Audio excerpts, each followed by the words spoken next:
Jake Morrison had been mopping floors on Nexus Station for 3 years, and in all that time, nobody had really looked at him. Not the fancy diplomats in their shimmering robes, not the traders haggling over cargo worth more than his annual salary, and definitely not the security officers who strutted around like they owned the place. To them, Jake was just part of the furniture. The guy who cleaned up their messes after they went home. He didn't mind, honestly. The pay was decent, the work was steady, and after what happened back on Earth, Jake preferred being invisible. Out here in the black, surrounded by 1,000 different alien species, nobody asked questions about your past. Nobody cared that you'd lost everything. They just cared that the floors stayed clean. Tonight was a graveyard shift, which Jake actually preferred. The station never really slept, but between 0200 and 0600 hours, the main corridors got quiet. Just the hum of life support systems and the occasional maintenance drone buzzing past. Jake worked his way through Section 7, humming an old song his dad used to play, when he heard something that didn't belong. A scraping sound. Metal on metal, coming from one of the service tunnels. Jake paused, mop in hand. Service tunnels were supposed to be locked during his shift. He stood there for a moment, debating whether to call security or just ignore it. Probably just a malfunction. But something made him walk over to the tunnel entrance, key card ready. The door slid open with a hiss, and that's when Jake saw it. An alien lay sprawled on the floor, and even by station standards, this one was unusual. Its body was covered in crystalline scales that reflected the dim tunnel lights like a shattered mirror. But those scales were cracked now, leaking some kind of glowing blue liquid that pooled on the metal grating. The creature's breathing was shallow, ragged. Dying. Jake's first instinct was to run and get help. His second instinct, the one that won out, was to drop his mop and rush forward. He'd seen enough death in his time, and he recognized it when he saw it staring back at him. Hey, stay with me, Jake said, knowing the alien probably couldn't understand him. He fumbled for the emergency med kit on his belt, hands shaking as he pulled out the universal stabilizer. Every station worker carried one, though Jake had never actually used his. He pressed the injector against the alien's neck, or what he hoped was its neck, and triggered the release. Nothing happened. The creature's breathing got worse, more labored. The glow from its wounds was fading. Jake tried everything in the kit. The coagulant spray just beat it up and rolled off those crystalline scales. The synthetic tissue patches wouldn't stick. The oxygen mask didn't fit any visible breathing apparatus. He was losing this being, watching it slip away right in front of him, and there wasn't a damn thing he could do about it. Come on, Jake muttered, pressing his hand against the worst of the cracks, trying to stop the bleeding through sheer pressure. The glowing liquid was warm against his palm, almost hot. It soaked through his work glove. That's when Jake remembered something. Years ago, back in school, he'd watched this documentary about human blood. How it was weirdly adaptable compared to most Earth species. How it carried antibodies and proteins that could fight off things it had never encountered before. It was a stupid idea, probably wouldn't work, definitely against about 50 different station regulations. But the alien was dying, and Jake Morrison had never been good at following rules when someone needed help. He pulled off his glove and grabbed the small utility knife from his belt. Without letting himself think about it too hard, Jake dragged the blade across his palm. The cut was shallow but long enough. Blood welled up, bright red against his skin. This is either gonna save you or I'm gonna feel really stupid, Jake said, and pressed his bleeding palm directly against the largest crack in the alien's scales. For a moment, nothing happened. Jake felt foolish, kneeling there in a service tunnel at 3 in the morning, bleeding on an alien he couldn't save. Then his blood touched that glowing liquid, and everything changed. The reaction was instantaneous. Jake's blood didn't just mix with the aliens, it ignited. Golden fire erupted from the wound, not hot enough to burn but bright enough to make Jake squint. The flames raced along the cracks in the creature's scales, sealing them shut with light. The alien's whole body began to glow, brighter and brighter, until Jake had to look away.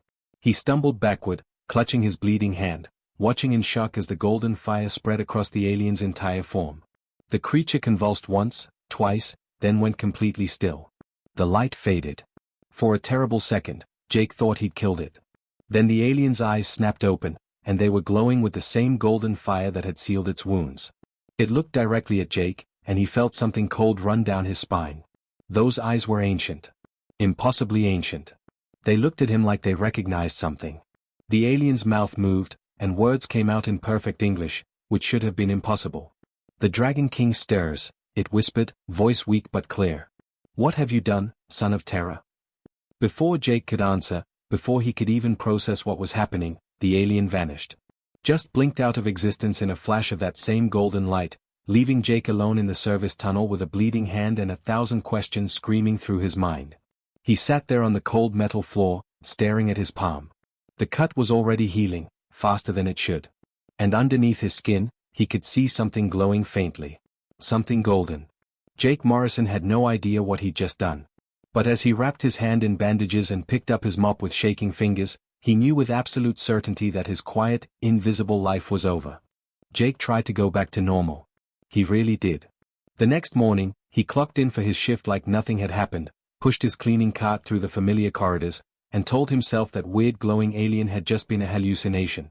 Maybe he'd been working too many double shifts. Maybe the recycled air on this station was finally getting to him. But the dream started that very first night. Jake dreamed of cities that stretched across entire planets, towers of crystal and light reaching toward twin suns. He dreamed of fleets so vast they blotted out the stars, not with weapons but with ships carrying food, medicine, and knowledge to distant worlds. He dreamed of a throne room where beings of pure golden fire made decisions that affected billions of lives. And in every dream, he felt like he was remembering something instead of imagining it. He'd wake up gasping, his sheets soaked with sweat, and his hand would be glowing. Just faintly, barely visible in the darkness of his tiny quarters, but definitely glowing. The cut had healed completely within hours, leaving not even a scar. That wasn't normal. That wasn't human. By the third day, Jake noticed the stares. He was used to being invisible, but now people watched him. A Krellian merchant followed him with its compound eyes as he mopped past its stall. 2 security guards he'd never seen before seemed to be patrolling his usual route. A diplomat in expensive robes actually stepped aside when Jake pushed his cart down the corridor, like she was making way for someone important. Jake kept his head down and worked faster. Whatever was happening, he didn't want any part of it. That's when they came for him. It happened in Cargo Bay 12, a massive space filled with shipping containers stacked 3 stories high. Jake was cleaning up some spilled coolant when he heard the door lock behind him. 3 figures emerged from behind the containers, moving with the fluid grace of professional killers. They were Kreth, a species Jake recognized from station briefings. Reptilian, covered in dark green scales, with 4 arms and eyes that could see in multiple spectrums. They were known as some of the best assassins in the galaxy. And all 3 were looking directly at him. The human who glows, one of them hissed, its voice like gravel scraping metal. Our employer pays well for your body. Dead or alive, makes no difference to us. Jake's heart hammered in his chest. He'd been in fights before, back on Earth, but these weren't drunk guys at a bar. These were trained killers, and he was holding a mop. Look, I think you've got the wrong guy, Jake said, raising his hand slowly. I'm just a janitor. I don't even know what you're talking about. The lead Kreth pulled out a wicked curved blade that hummed with energy. Don't insult us with lies, human. We saw the surveillance footage. We know what you did in the service tunnel. Now come quietly, or we take you in pieces. They rushed him all at once, and that's when something inside Jake woke up. He didn't think. His body just moved. Jake dropped to the ground as the first blade whistled over his head, then kicked out with both legs, catching the second Kreth in the chest with enough force to send it flying backward into a shipping container. The metal dented with a loud crash. Jake stared at his own legs in shock. He'd just kicked a 200-pound alien hard enough to dent reinforced steel. That wasn't possible. But there was no time to think about it. The other 2 were already on him. Jake rolled to the side, and where his hands touched the floor, he saw golden light flare briefly. He came up faster than he'd ever moved in his life, catching the lead Krether's blade arm and twisting. The bone snapped with a sound like breaking wood, and the alien screamed. The third Kreth wrapped all 4 arms around Jake from behind, squeezing with crushing force. Jake felt his ribs groan under the pressure. Panic flooded through him, and with it came heat. Golden fire erupted from his skin, not burning him but blazing hot enough that the Kreth screamed and let go, scrambling backward with smoking hands. Jake stood there in the middle of the cargo bay, breathing hard, staring at his hands. They were wreathed in that same golden fire he'd seen heal the alien in the tunnel. The flames didn't hurt. They felt natural, like they'd always been part of him and were just now waking up. The 3 Kreth assassins looked at each other, then at Jake, then ran. Professional killers, feared across a dozen sectors, ran away from a human janitor. Jake's legs gave out, and he sat down hard on the cargo bay floor. His hands were shaking. The golden fire faded slowly, sinking back under his skin, but he could still feel it there. Waiting. Ready. You handled that better than I expected. Jake's head snapped up. The alien from the tunnel stood nearby, though he hadn't heard any door open. Up close and healthy, she was even more striking. Those crystalline scales caught the light like a living prism, and her eyes held that same ancient wisdom he'd seen before. What the hell did you do to me? Jake demanded, scrambling to his feet. What am I? I did nothing, the alien said calmly. You did this to yourself when you gave your blood freely to save a stranger. My name is Vera, and I am the High Archivist of the Forgotten Throne. What you are, Jake Morrison, is something the galaxy hasn't seen in 10,000 years. That doesn't answer my question, Jake said, but his voice came out weaker than he intended. Vera stepped closer, and her expression was hard to read on such an alien face, but Jake thought he saw something like sadness there. Your species, humanity, you are not what you think you are. You are the descendants of the Dragon Kings, the most powerful race that ever ruled the stars. They vanished from history, and everyone assumed they died out.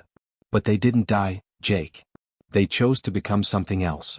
They scattered their power across the cosmos and became human, waiting for the day they would be needed again. Jake laughed, but it came out bitter and harsh. You're insane. Humans are barely off our own planet. We're the new kids in the galaxy. We're not some ancient super race. Your blood says otherwise, Vera replied quietly. When you saved me, you performed an act of pure selflessness. That is the trigger, the key that awakens what sleeps in your DNA. You didn't just heal me, Jake. You sent out a signal across the entire galaxy. Every being with the technology to detect it now knows that the Dragon Kings are waking. And they are terrified. So those assassins are just the beginning, Vera finished. There are factions that want to worship you as a returning god. Others want to study you, weaponize what you've become. And some want you dead before you reach your full potential. The galaxy changed after the Dragon Kings vanished, and not everyone wants them back. Jake wanted to argue, to tell her this was all impossible. But his hands still tingled with residual power. He'd just thrown trained assassins around like they were made of paper. And those dreams, those memories that weren't his, they felt more real every night. What happens now? He asked finally. Vera's expression shifted to something that might have been respect. Now you have a choice. You can run, hide, try to suppress what you're becoming. Some humans manage it for a while. Or you can embrace it, learn what you are and why your ancestors made the choices they did. Either way, your old life is over. But if you choose to understand, I can help you. The Velkari, my people, we served the Dragon Kings for 1,000,000 years. We remember when others have forgotten. Before Jake could respond, alarms blared throughout the station. Emergency lights flashed red, and a computerized voice announced, all personnel to shelter positions. Unknown vessels have entered station space and are demanding compliance. This is not a drill. Vera's eyes widened. They're already here. A battle fleet, Jake. They've come for you. We need to leave, now. A whole fleet. Jake felt sick.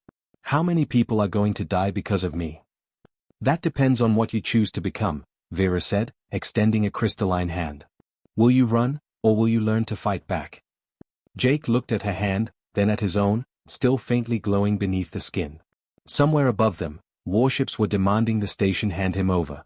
People he'd worked with for 3 years were in danger because he'd tried to save a dying alien in a service tunnel. He thought about running. God, he wanted to run. But Jake Morrison had never been good at leaving people behind when they needed help. It's what got him in trouble on Earth, and apparently, it's what woke up something ancient and terrifying inside him.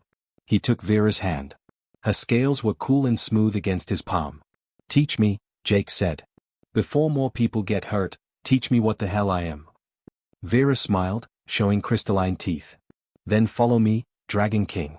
We have much to discuss and very little time. The station shook as the first impact hit the outer shields. Jake stumbled, catching himself against the corridor wall, while Vera moved with perfect balance despite the tremor. Emergency sirens wailed through the corridors, and Jake could hear people screaming in the distance. Families, workers, merchants, all of them running for shelter because of him.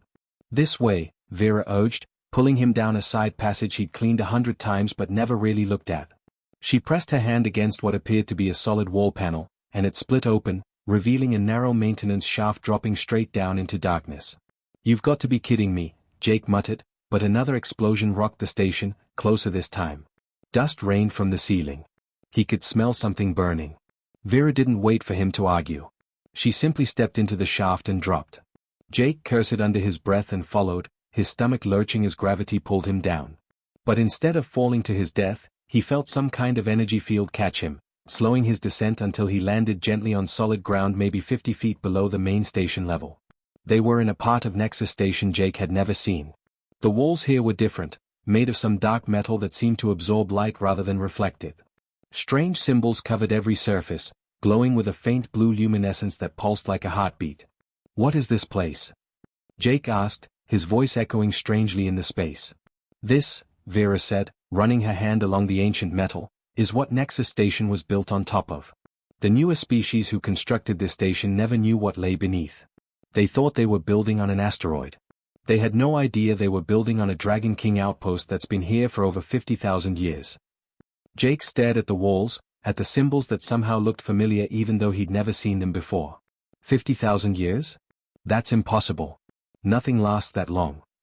"Dragon King technology does," Vera replied, leading him deeper into the ancient structure. "They built to last through the death of stars. This outpost was a way station once, a place where your ancestors would stop to rest between journeys that spanned entire galactic arms. After they vanished, places like this were lost, buried, forgotten. Until now." Above them, Jake heard muffled explosions. The Hegemony fleet was tearing through the station's defenses. People were dying up there while he was down here learning about ancient history. "We need to help them," Jake said, turning back toward the shaft. "Those people up there, they're just civilians. They've got nothing to do with this." Vera grabbed his arm with surprising strength. "And what will you do, Jake? Run up there and surrender? They'll kill you and everyone else anyway. The Hegemony doesn't negotiate. They rule through fear and absolute control. The only thing they fear more than rebellion is the return of the Dragon Kings, because they know your ancestors would never tolerate what they've become. So we just hide down here?" "No," Vera said firmly. "We learn. We prepare. And then we fight, but with knowledge instead of blind rage. 5 minutes, Jake. Give me 5 minutes to show you the truth, and then you can make an informed decision." Another explosion rattled the ancient walls. Jake wanted to argue, but something in Vera's eyes stopped him. She'd waited 10,000 years for this moment. The least he could do was listen. "Fine," he said. 5 minutes. Vera led him to a large chamber at the heart of the ancient outpost. In the center stood a crystalline structure about the size of a car, pulsing with soft light. It looked almost organic, like it was alive and breathing. "This is an archive," Vera explained. "A memory bank that contains knowledge from the Dragon King era. It's been waiting here, locked and sealed, programmed to only open for someone carrying Dragon King essence." She looked at Jake meaningfully. "Someone like you." Jake approached the crystal slowly. As he got closer, he felt warmth radiating from it, and that golden fire inside him responded, flickering to life under his skin. The symbols on the crystal began glowing brighter, reacting to his presence. "What do I do?" Jake asked. "Touch it," Vera said simply. "And remember." Jake reached out and pressed his palm against the crystal's surface.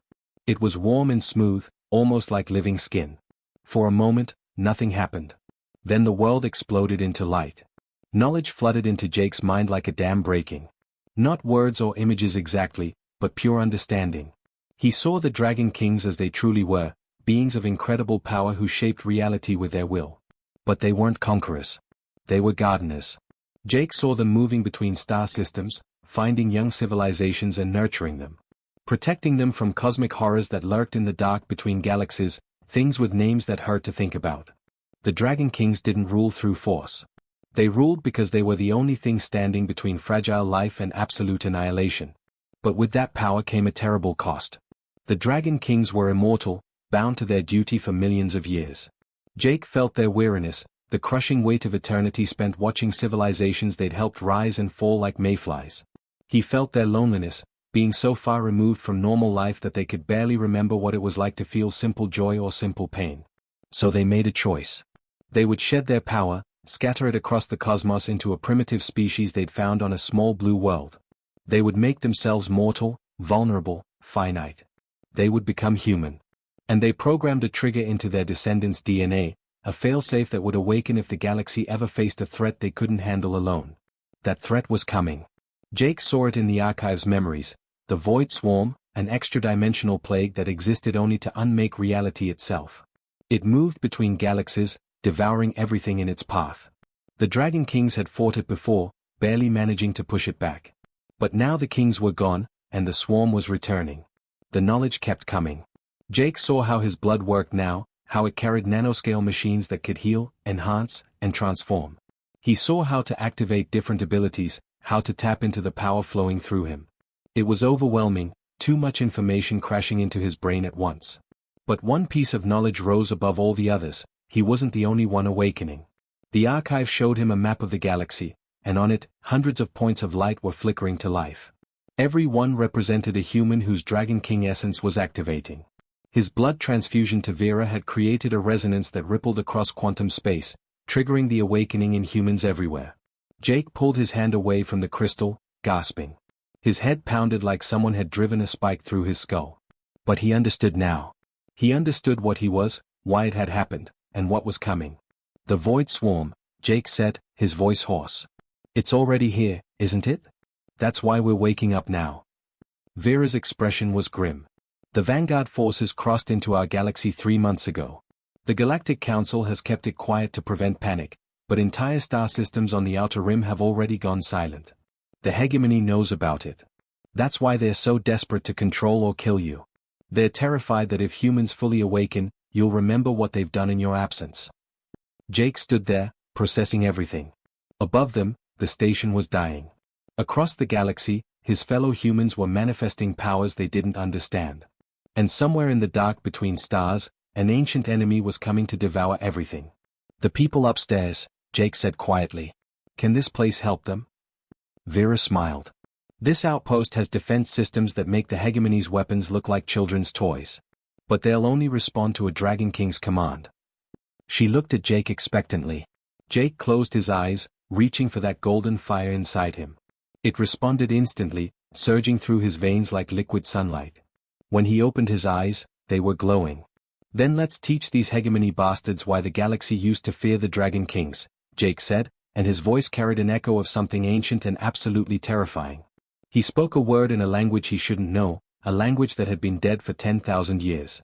The ancient outpost responded. Walls slid open, revealing weapons platforms that hummed to life. Massive constructs of living metal unfolded like sleeping dragons waking from a long dream. Above them, Jake heard the hegemony soldiers breach the station's inner levels. They were about to get a very rude awakening. The dragon constructs moved through Nexus Station like living nightmares made of metal and light. Jake watched through the ancient outpost monitors as the machines tore through hegemony soldiers with brutal efficiency. These weren't mindless weapons. They were intelligent, precise, targeting only the invaders while carefully avoiding civilians. Within 20 minutes, the hegemony fleet retreated, leaving behind burning ships and a station full of very confused survivors. But Jake took no satisfaction in the victory. He'd seen the casualty reports.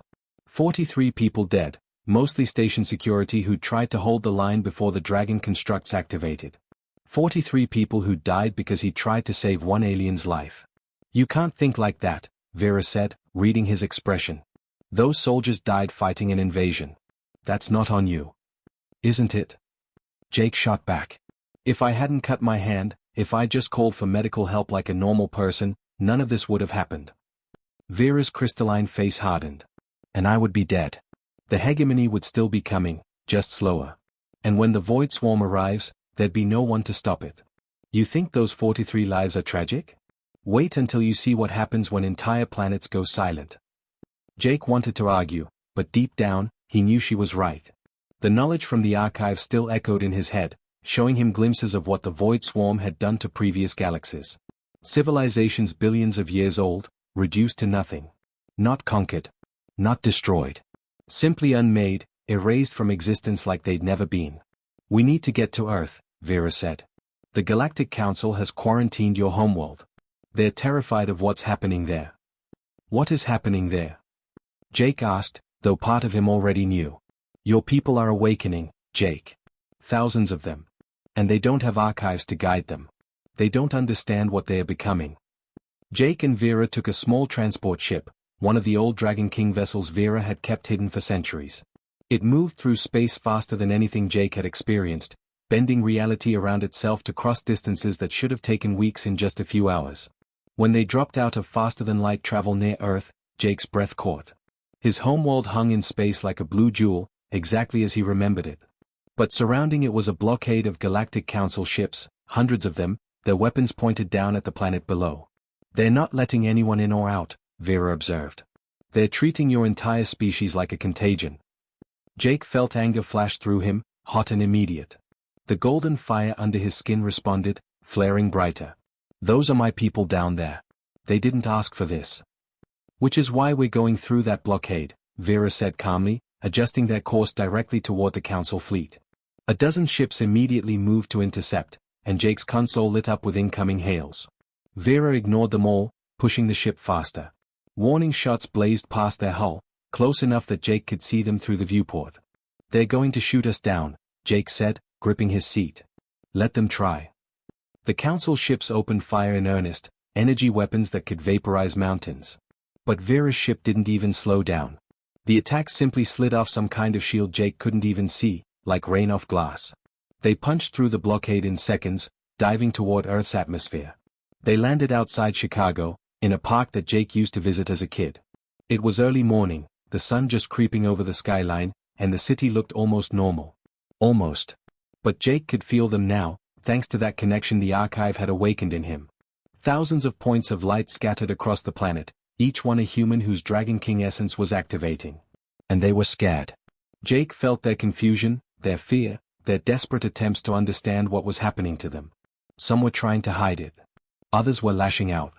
A few had already been captured by government forces and locked away in facilities designed to contain the unexplainable. "Can you find the nearest one?"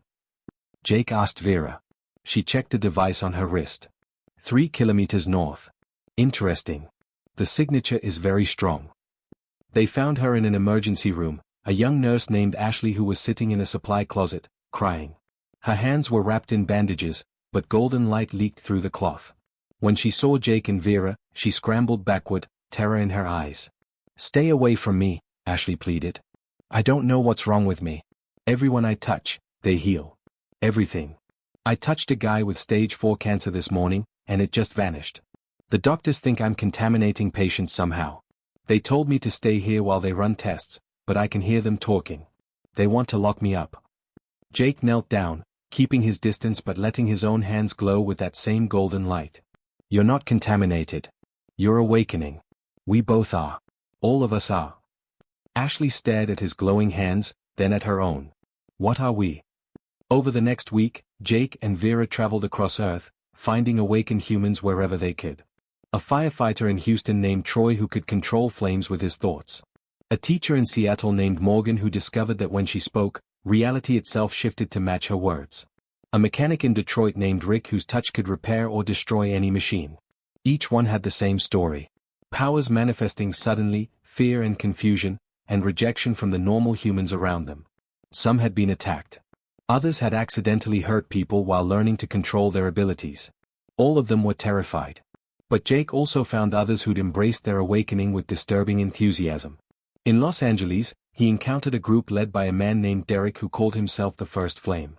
Derek and his followers believed they were meant to rule, that the awakening proved humanity's superiority over other species. "We're gods now, Jake," Derek said, golden fire dancing across his arms.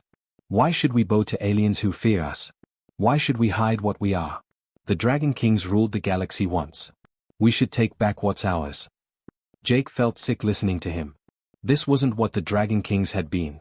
The archive had shown him the truth, shown him that power without purpose was just destruction wearing a crown. "The Dragon Kings weren't conquerors," Jake said quietly. "They were protectors. If you can't understand that, then you don't deserve the power you've been given." Derek laughed. "And who made you the authority? You're just another awakened, same as me." "No," Vera interjected. "He's the first blood. The one whose sacrifice triggered the cascade. Every awakened human across the galaxy, they're all connected to him. He can feel them, sense them, reach them. Can you?"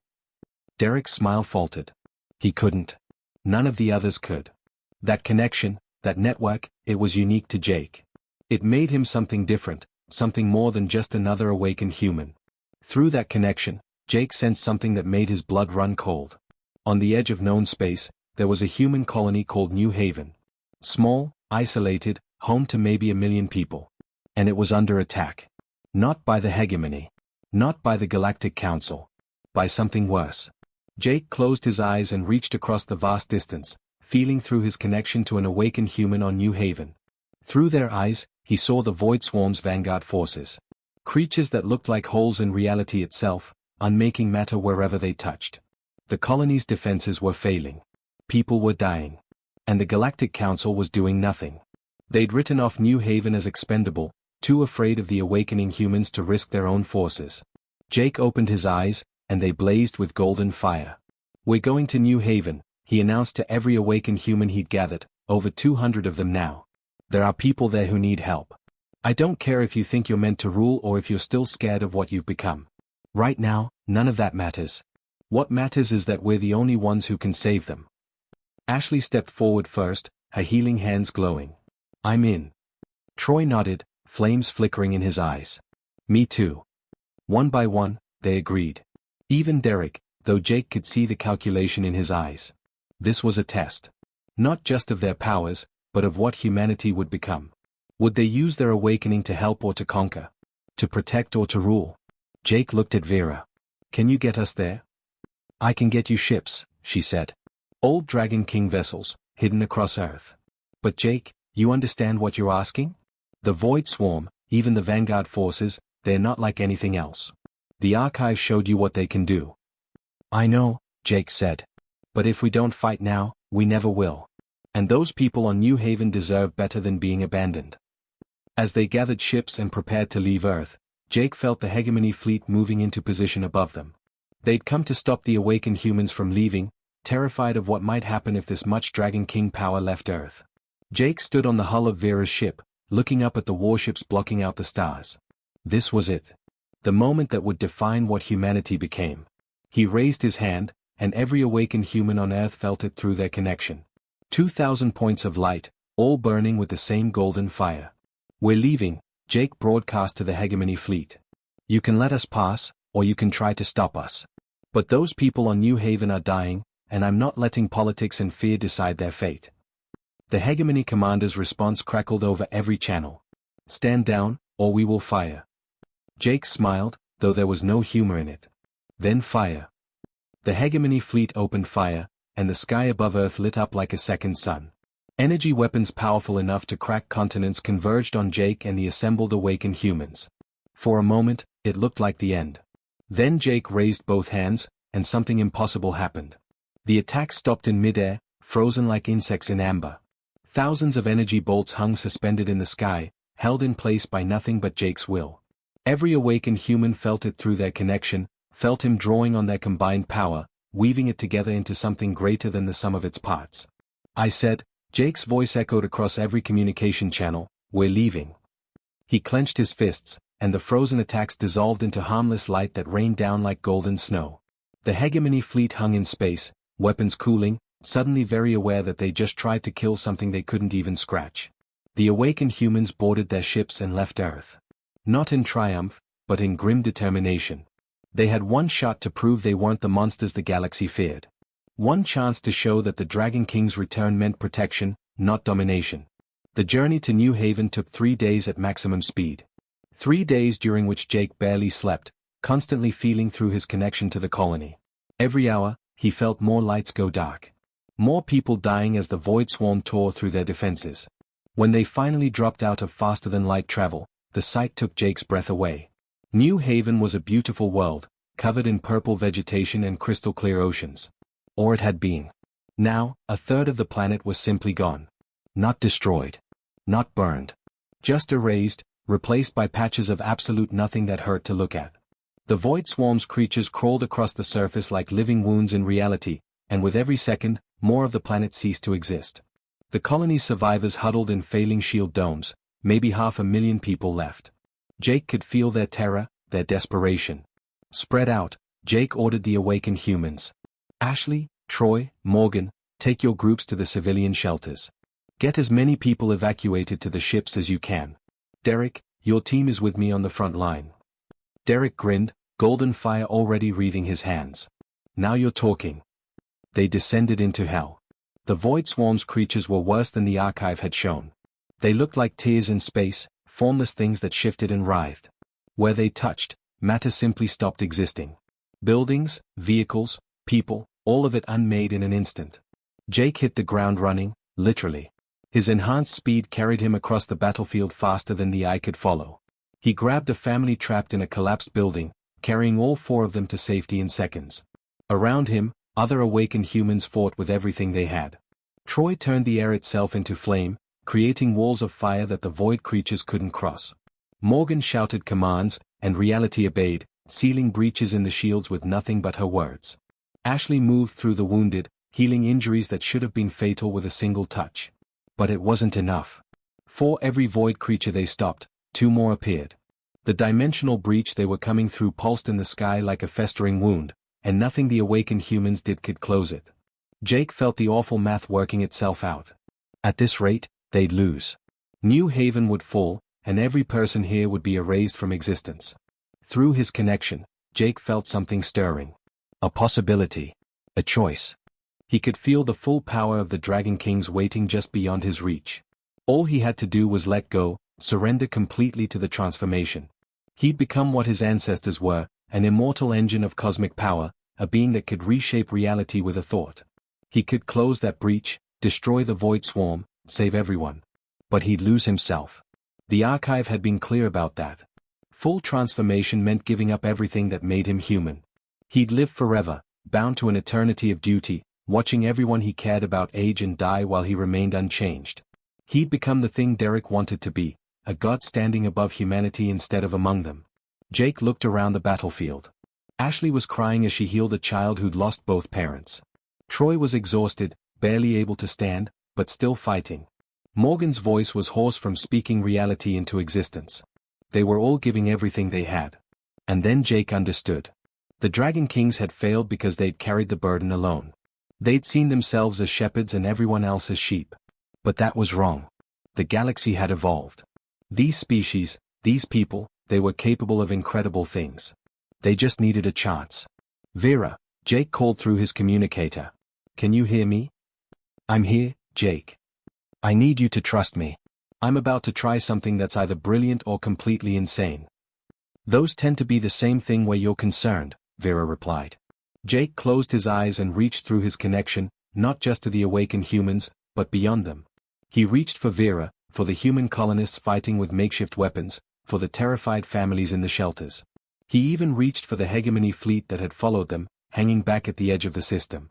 He opened himself to all of them and offered something unprecedented, a choice. Through the connection, they felt his power, his knowledge, his purpose. And they understood what he was offering. Not domination. Not rule.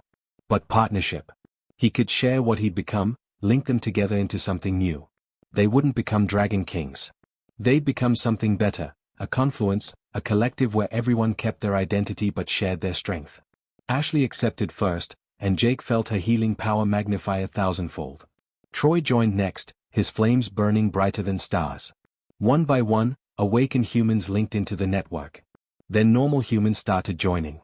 Then, incredibly, Vera connected, bringing her people's ancient knowledge into the mix.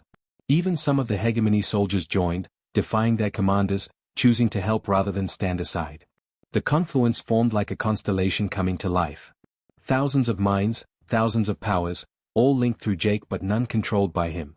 He was the hub, the connection point, but every individual made their own choices, contributed their own strength.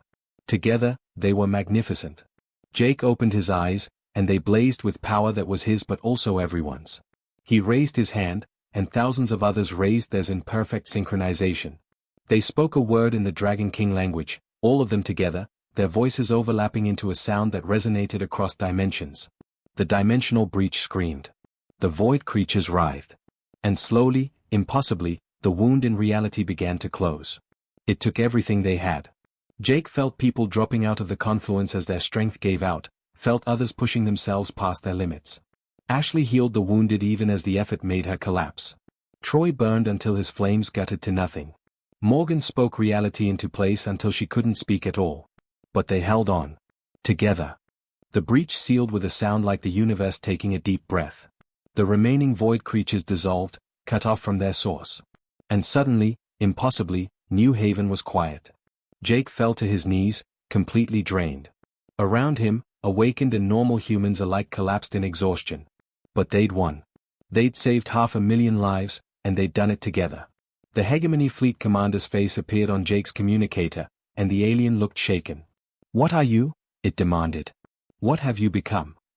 Jake looked at the people around him, human and alien, awakened and normal, all of them having given everything to save strangers. He thought about Derek, who'd fought alongside people he'd wanted to rule. He thought about the Hegemony soldiers who defied orders to join the Confluence.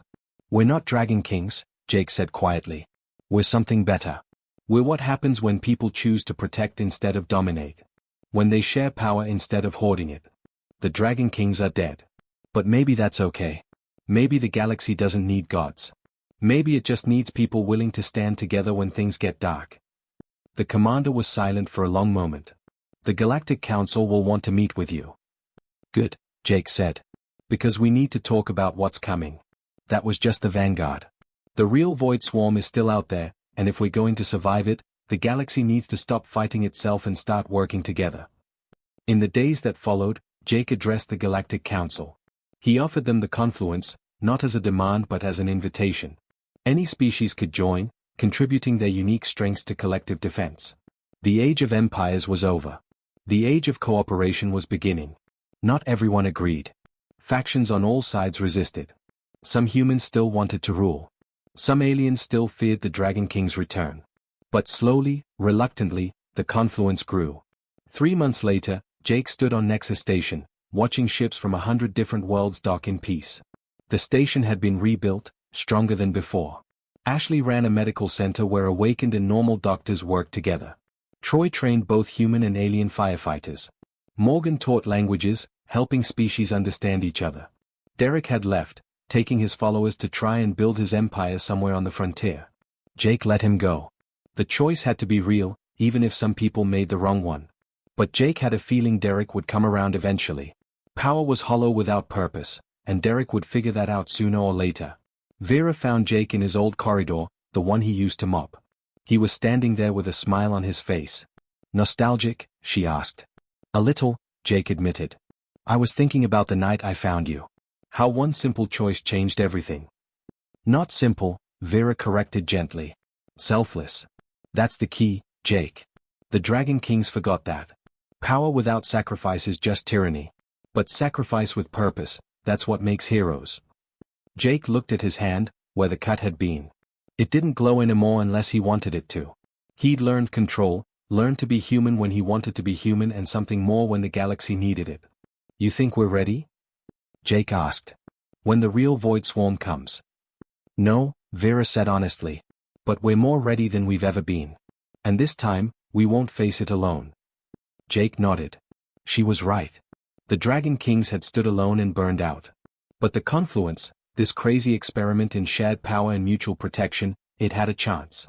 Not because they were the strongest, but because they'd chosen something better than strength. They'd chosen each other. Far above them, in the cold dark between galaxies, the Void Swarm stirred. But for the first time in its existence, it wasn't facing a galaxy divided. It was facing a galaxy that had learned, however imperfectly, to stand together. And somewhere in that unity, humanity's janitor turned guardian allowed himself to hope. The Dragon Kings were dead. Something better had taken their place.